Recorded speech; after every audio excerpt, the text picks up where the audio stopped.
ವಿಶೇಷ ಕಾರ್ಯಕ್ರಮಕ್ಕೆ ಮತ್ತೊಮ್ಮೆ ಸ್ವಾಗತ. ದಿನೇಶ್, ಇನ್ನೊಂದು ಈ ಎಲ್ಲ ಬೆಳವಣಿಗೆಗಳನ್ನು ಗಮನಿಸ್ತಾ, ಹೌದು ಅವರು ತಪ್ಪು ಮಾಡಿದ್ದಾರೆ, ಅವರು ಅದಕ್ಕೆ ಶಿಕ್ಷೆ ಅನುಭವಿಸ್ತಾರೆ, ಅದು ಒಂದು ಭಾಗ. ಆದರೆ ಅದನ್ನು ಸೆಲೆಬ್ರೇಟ್ ಮಾಡ್ತಾ ಇರೋದ್ರ ಬಗ್ಗೆ ಬಹಳಷ್ಟು ಚರ್ಚೆಗಳು ಆರಂಭವಾದವು. ಕಾಂಗ್ರೆಸ್ ಪಕ್ಷ ಅದನ್ನು ಸೆಲೆಬ್ರೇಟ್ ಮಾಡ್ತಾ ಇದೆ ಅಂತ. ಇದು ರಾಜಕೀಯವಾಗಿ ಅವರ ಜಿದ್ದಾಜಿದ್ದಿ ಏನೇ ಇದ್ದರೂ ಕೂಡ ಅವರಿಗೆ ತಪ್ಪಿಗೆ ಶಿಕ್ಷೆ ಆಗ್ತಾ ಇದೆ ಅನ್ನೋದನ್ನು ಸೆಲೆಬ್ರೇಟ್ ಮಾಡೋದಷ್ಟು ಸರಿ? ಖಂಡಿತವಾಗಿಯೂ ಸೆಲೆಬ್ರೇಟ್ ಮಾಡುವಂಥದ್ದು ಏನಲ್ಲ. ಯಾಕಂದರೆ ನಾವೆಲ್ಲರೂ ಕೂಡ ರಾಜಕಾರಣದಲ್ಲಿ ಇರ್ತಕ್ಕಂಥವ್ರೆ, ರಾಜಕೀಯದಲ್ಲಿ ಇರ್ತಕ್ಕಂಥವ್ರೆ. ಸೊ ಇದನ್ನು ಇನ್ನೊಬ್ಬರು ಈ ರೀತಿ ಅವ್ರಿಗೆ ಜೈಲಿಗೆ ಹೋಗ್ತಕ್ಕಂಥ ಪರಿಸ್ಥಿತಿ ಬಂತು ಅಂತೇಳಿ ನಾವು ಸೆಲೆಬ್ರೇಟ್ ಮಾಡುವಂಥ ಅವಶ್ಯಕತೆ ಇಲ್ಲ. ಬಹುಶಃ ಅವತ್ತು ಇವರು ನೀವು ರೆಫರ್ ಮಾಡ್ತಾ ಇರ್ತಕ್ಕಂಥ ಶಿವಮೊಗ್ಗದಲ್ಲಿ ಆಗಿರ್ತಕ್ಕಂಥ ಘಟನೆ ಬಹುಶಃ ಅದು ಸ್ಪಾಂಟೇನಿಯಸ್ಸಾಗಿ ಆಗೋಯ್ತಲ್ಲಿ. ಶಿವಮೊಗ್ಗದಲ್ಲಿ ಅಲ್ಲಿರ್ತಕ್ಕಂಥ ಕಾರ್ಯಕರ್ತರಿಗೆ ಅದು ಸ್ಥಳೀಯವಾಗಿರ್ತಕ್ಕಂಥ ಅವರ ಕ್ಷೇತ್ರನೇ ಆಗಿರೋದ್ರಿಂದ ಸ್ವಲ್ಪ ಹೆಚ್ಚು ಹುರುಪು ಬಂದುಬಿಟ್ಟಿದೆ. ತಕ್ಷಣ ಅನೌನ್ಸ್ ಆಯಿತು, ಮಾಧ್ಯಮದವರು ಅಲ್ಲೇ ಇದ್ದರು, ಅದು ಸ್ವಲ್ಪ ಆಚೆ ಬಂದಿದೆ. ಬಟ್ ಯಾರಿಗೂ ಕೂಡ ನನಗೆ ಗೊತ್ತಿರೋ ಹಾಗೆ ಪ್ರತಿಯೊಬ್ಬರು ಕೂಡ ಇದು ಏನಪ್ಪ ಈ ರಾಜಕಾರಣ ಎಲ್ಲಿಗೆ ಹೋಗ್ತಾ ಇದೆ, ನಮ್ಮ ವ್ಯವಸ್ಥೆ ಎಲ್ಲಿಗೆ ಹೋಗ್ತಾ ಇದೆ, ಇದು ಒಂದು ರಾಜಕೀಯ ಪಕ್ಷ ಅಂತ ನಾನು ಹೇಳೋಕ್ಕೆ ಹೋಗಲ್ಲ. ಎಲ್ಲ ಪಕ್ಷದಲ್ಲಿರ್ಬೋದು ಅಥವಾ ಎಲ್ಲ ಒಂದು ವ್ಯವಸ್ಥೆಗಳಲ್ಲೂ ಕೂಡ ಇರ್ಬೋದು. ನಾವು ತಪ್ಪು ದಾರಿಗೆ ಹೋಗಿದ್ದೇವೆ, ಇದನ್ನು ಸರಿಪಡಿಸ್ತಕ್ಕಂಥದ್ದು ಹೇಗೆ? ಇವತ್ತು ಘಟನೆಗಳು ನೋಡಿದಾಗ ನಮಗೆಲ್ಲೂ ಕೂಡ ಆ ಒಂದು ಬೆಳಕೆ ಕಾಣ್ತಾ ಇಲ್ಲ. ಯಾಕೆಂದರೆ ಇನ್ನೊಬ್ರು ಕನ್ಯಾಕುಮಾರಿ ಅನ್ನೋರು ಬೆಂಗಳೂರಿನವ್ರು ಮಾತಾಡ್ತಾ ಇದ್ದಾರೆ, ಒಬ್ಬ ಮಹಿಳೆ, ಅವರೇನು ಹೇಳ್ತಾರೆ ನೋಡೋಣ. ಕನ್ಯಾಕುಮಾರಿ ಅವರು ಮಾತಾಡಿ. ಹಲೋ, ನಿನ್ನೆಯಿಂದ ನೋಡ್ತಾ ಇರೋ ಈ ಬೆಳವಣಿಗೆ ಬಗ್ಗೆ ಎಲ್ಲ ಏನು ಹೇಳ್ತೀರಮ್ಮ? 24x7 ಅವರಿಗೆ ಧನ್ಯವಾದಗಳು. ಹೇಳಿ ಮೇಡಮ್. ಬಹಳ ಚೆನ್ನಾಗೆಲ್ಲ ಜನತೆಗೆ ಪ್ರಚಾರ ಕೊಡ್ತಾ ಇದ್ದೀರಾ. ಏನ್ ನಡೀತಾ ಇದೆ ಅದನ್ನೇ ಕೊಡ್ತಾ ಇದ್ದೀರಾ. ಅದ್ರ ರಾಜಕೀಯದವರು ನಿಮ್ ಬಗ್ಗೆ ಏನೇನೋ ಹೇಳ್ತಾ ಇದಾರೆ, ಅದು ಸರಿಯಲ್ಲ ಅಂತ ನಾನು ಹೇಳ್ತೀನಿ. ಯಾಕೆಂದ್ರೆ ಅವ್ರಿಗೆ ಬೇಕಾದಾಗ ಅವ್ರನ್ನ ಹೊಗಳಿದ್ರೆ ನೀವು ಒಳ್ಳೆಯವರು, ಅವ್ರ ಬಗ್ಗೆ ಏನಾದ್ರು ಕೆಟ್ಟದಾಗ ಬಂದಿದ್ದನ್ನು ತೋರಿಸಿದ್ರೆ ನೀವು ಕೆಟ್ಟವ್ರಾಗ್ತೀರಾ. ಬಟ್ ಈಗ ಸಾಮಾನ್ಯ ಜನರಿಗೆ ಈಗ ನ್ಯಾಯಾಂಗ ಆಗ್ಬೋದು, ಸಂವಿಧಾನ ಏನಿದೆ ನ್ಯಾಯಾಂಗದಲ್ಲಿ, ಈಗ ಜೈಲಲ್ಲಿ ಇರ್ಬೇಕಂದ್ರೆ ಸಾಮಾನ್ಯ ಜನರು ಒಂದೇ, ರಾಜಕೀಯದವರಾಗ್ಬೋದು, ಚೀಫ್ ಮಿನಿಸ್ಟರ್ ಆಗಿರ್ಬೋದು, ಎಕ್ಸ್ ಚೀಫ್ ಮಿನಿಸ್ಟರ್ ಆಗಿರ್ಬೋದು, ಎಲ್ರಿಗೂ ಒಂದೇ ನ್ಯಾಯ ಅಲ್ವಾ? ಆದ್ರೆ ಅವರು ಎಲ್ಲಿ ಇರ್ಬೇಕಿತ್ತು? ಪರಪನಹಳ್ಳಿ ಅಗ್ರಹಾರದಲ್ಲೇ ಇರ್ಬೇಕಿತ್ತು. ಅವರು ಅಲ್ಲಿಂದ ಜೈಲಲ್ಲಿ ಇರೋದ್ ಬಿಟ್ಬಿಟ್ಟು ಕೊಪ್ಪಳದಲ್ಲಿ ಅಷ್ಟು ಚೆನ್ನಾಗಿದ್ದವ್ರು ಈಗ ತಕ್ಷಣ ಜೈಲಿಗೆ ಕಳ್ಸಿದ ತಕ್ಷಣ ಅವರು ಜಯದೇವಕ್ಕೆ ಹೋಗಿ ಅಡ್ಮಿಟ್ ಆಗೋದು, ಅಲ್ಲಿಂದ ಒಳ್ಳೆ ಡೆಡ್ ಬಾಡಿ ತಗೊಂಡೋದಂಗೆ ವಿಕ್ಟೋರಿಯಾಕ್ಕೆ ಹೋಗುದು, ಇದನ್ನ ತೋರಿಸೋದ್ರಲ್ಲಿ ಏನ್ ತಪ್ಪಿದೆ?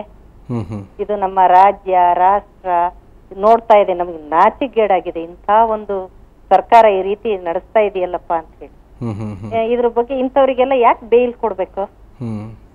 ಅದು ಅಲ್ದಲ್ಲೇ ಈಗ ನೀವು ಈ ಪೊಲೀಸು ಈ ಖರ್ಚುಗಳು, ಈಗ ಜೈಲಿಗೆ ಹೋಗ್ಬೇಕಾದ್ರೆ ಬೇರೆಯವ್ರಿಗಾದ್ರೆ ಇಷ್ಟೇ ಜನ ಹೋಗ್ಬೇಕು ಒಳಗಡೆ, ಬೇರೆಯವ್ರು ಹೋಗ್ಬಾರ್ದು. ಇವ್ರು ನೋಡ್ಲಿಕ್ಕೆ ಇವ್ರಿಗೆ ಒಂದು ಲಿಮಿಟ್ ಅಂತಿಲ್ವಾ ಕಾನೂನಲ್ಲಿ? ಎಲ್ರೂ ಹೋಗ್ಬೋದಾ ಎಲ್ಲಾ ಟೈಮಲ್ಲಿ?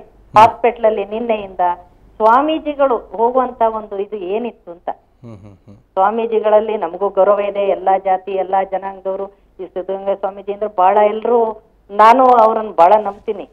ನಾವು ಜಾತಿ ಬೇರೆನೇ ಇರ್ಬೋದು, ಆದ್ರೆ ನೂರಾರು ಎಲ್ಲಾ ಜಾತಿ ಜನಾಂಗದವರಿಗೆ ಒಂದು ವಿದ್ಯೆ ಕೊಟ್ಟಿದ್ದಾರೆ ಅಂತ ಹೇಳೋದಕ್ಕೋಸ್ಕರ ನಾವು ನಂಬ್ತೀವಿ. ಅವ್ರು ಯಾಕೆ ಈ ಜಾತಿ ಅಂತ ಹೇಳುದು? ಇಂಥ ಸಂದರ್ಭದಲ್ಲಿ ಈ ರಾಜಕೀಯಕ್ಕಾಗಿ ಹಾಸ್ಪಿಟ್ಲಿಗೆಲ್ಲ ಬರುವಂತದ್ದಿತ್ತ?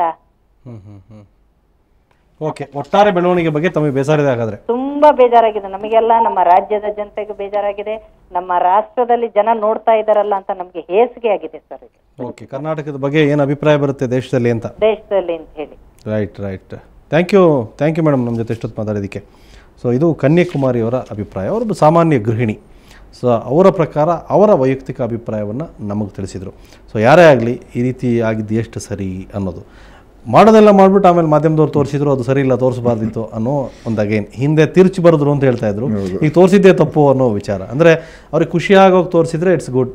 ಸೊ ಅವರು ಬೇರೆ ವಿಚಾರ ತೋರಿಸಿದ್ರೆ ಮಾಧ್ಯಮ ಸರಿ ಇಲ್ಲ ಅನ್ನೋ ಒಂದು ತೀರ್ಮಾನಕ್ಕೆ ಅವ್ರು ಬರ್ತಾ ಇದ್ದಾರೆ.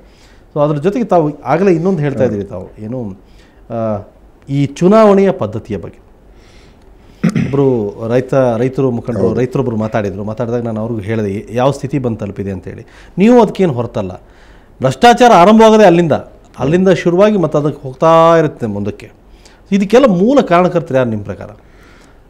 ನೋಡಿ, ಮೂಲ ಕಾರಣಕರ್ತರು ಅಂತ ಹೇಳೋದಕ್ಕಾಗೋದಿಲ್ಲ. ಇದು ಎಲ್ಲರೂ ಕೂಡ ಭಾಗಿಯಾಗಿರ್ತಕ್ಕಂಥದ್ದು. ಇವತ್ತು ಅಂತಿಮವಾಗಿ ಇದನ್ನು ಬದಲಾವಣೆ ಆಗಬೇಕು ಅಂತ ಹೇಳಿದ್ರೆ ಅದು ಸುಲಭವಾದ ಕೆಲಸ ಅಲ್ಲ. ಯಾಕೆಂದರೆ ಇವತ್ತು ಕರ್ನಾಟಕ ರಾಜ್ಯದಲ್ಲಿ ನಾವು ಇವತ್ತು ಇದರ ಬದಲಾವಣೆ ಆಗಬೇಕು ಅಂತ ನಮ್ಮ ಇಚ್ಛೆ ಇದ್ದರೂ ಕೂಡ ಜನ ಇವತ್ತು ಈಗ ಬೇರೆ ಪಕ್ಷದವ್ರನ್ನ ಕರ್ಕೊಂಬಂದು ಅವ್ರ ಪಕ್ಷದಿಂದ ನಿಲ್ಲಿಸಿ ಸಿಕ್ಕಾಪಟ್ಟೆ ಹಣ ಖರ್ಚು ಮಾಡಿ ಅವ್ರನ್ನ ಗೆಲ್ಲಿಸಿದಾಗ, ಜನ ಅದಕ್ಕೆ ಮಾನ್ಯತೆ ಕೊಟ್ಟಾಗ ನಾವು ಅದ್ರ ಬಗ್ಗೆ ಏನಂತ ಹೇಳಬೇಕಾಗ್ತದೆ? ನಾನೊಂದು ರಾಜಕೀಯ ಪಕ್ಷದಲ್ಲಿದ್ದೇನೆ, ಹೌದು ನಾವೇನು 100% ಸರಿ ಇದ್ದೀವಿ ಅಂತ ನಾನು ಹೇಳೋದಿಲ್ಲ. ಆದರೆ ಈ ರೀತಿಯ ಒಂದು ಯಾವುದೇ ಒಂದು ಹೆದರಿಕೆನೇ ಇಲ್ಲದೇನೆ ನಮ್ಮ ಪಕ್ಷದವ್ರನ್ನ ಕರ್ಕೊಂಡು ಅವ್ರ ಪಕ್ಷಕ್ಕೆ ಸೇರಿಸಿ ಅವ್ರಿಗೆ 20 ಕೋಟಿ ಖರ್ಚು ಮಾಡಿ ಗೆಲ್ಲಿಸಿದಾಗ ಏನಾಗುತ್ತೆ, ನಾವು ಕೂಡ ಹತಾಶರಾಗ್ತೀವಿ.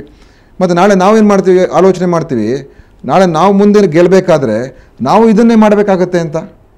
ಯಾರೇ ಇವತ್ತಿನ ದಿವಸ ಸರಳವಾಗಿರ್ತಕ್ಕಂಥ ವ್ಯಕ್ತಿ ಮತ್ತು ಸಾಮಾನ್ಯ ವರ್ಗದಿಂದ ಅಥವಾ ಸಾಮಾನ್ಯ ಒಂದು ಕುಟುಂಬದಿಂದ ಬಂದಿರತಕ್ಕಂಥವನು ಚುನಾವಣೆ ನಿಂತು ಗೆಲ್ಲಕ್ಕೆ ಸಾಧ್ಯನಾ ಇವತ್ತು? ಅಸಾಧ್ಯವಾಗಿರ್ತಕ್ಕಂಥ ಮಾತು ಇದು. ಮೂಲಭೂತವಾಗಿ ಅದನ್ನು ಇವತ್ತು ಜನ, ನಾನು ಮನವಿ ಮಾಡ್ಕೊಳ್ತಕ್ಕಂಥ ಈ ಒಂದು ಕಾರ್ಯಕ್ರಮದಲ್ಲಿ ಜನ ಇವತ್ತು ತೀರ್ಮಾನಕ್ಕೆ ಬರಬೇಕಾಗ್ತದೆ.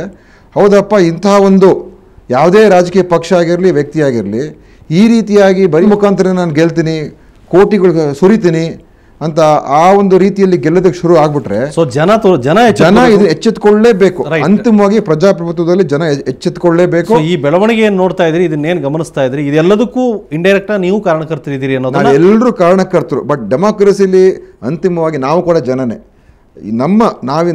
ನನ್ನನ್ನು ಕೂಡ ಸೇರಿಸ್ಕೊಂಡು ಹೇಳ್ತಾ ಇರ್ತಕ್ಕಂಥದ್ದು, ನಾವು ಇವತ್ತು ಜಾಗೃತರಾಗಿ ನಾವು ತೀರ್ಮಾನಗಳು ಮಾಡಬೇಕಾಗುತ್ತೆ. ಇಲ್ಲದೆ ಹೋದರೆ ಮುಂದಿನ ಚುನಾವಣೆಯಲ್ಲಿ ಇದೇ ಥರ ಆಗಿಬಿಟ್ರೆ ನಾಳೆ ಹೌದಪ್ಪ ಇದೇ ಸರಿಯಾದ ಮಾರ್ಗ ಅಂತ ಹೇಳಿ ಬಂದವರೆಲ್ಲ ಶಾಸಕರಾಗ್ತಾರೆ ಅಥವಾ ಇನ್ನೊಂದು ಆಗ್ತಾರೆ, ಲೂಟಿ ಮಾಡ್ತಾರೆ, ಹಣ ಖರ್ಚು ಮಾಡ್ತಾರೆ, ಗೆದ್ಕೊಂಬರ್ತಾರೆ, ಅಷ್ಟೇ ಮುಗೀತಲ್ಲ, ಅಧಿಕಾರ ಹಿಡಿತಾರೆ. ರೈಟ್. ದಿನಚರಿ ನಿಮ್ಮ ಜೊತೆ ಇನ್ನಷ್ಟು ಮಾತಾಡ್ತೀನಿ, ಅದಕ್ಕೆ ಮೊದಲು ಒಂದು ಚಿಕ್ಕ ಬ್ರೇಕ್.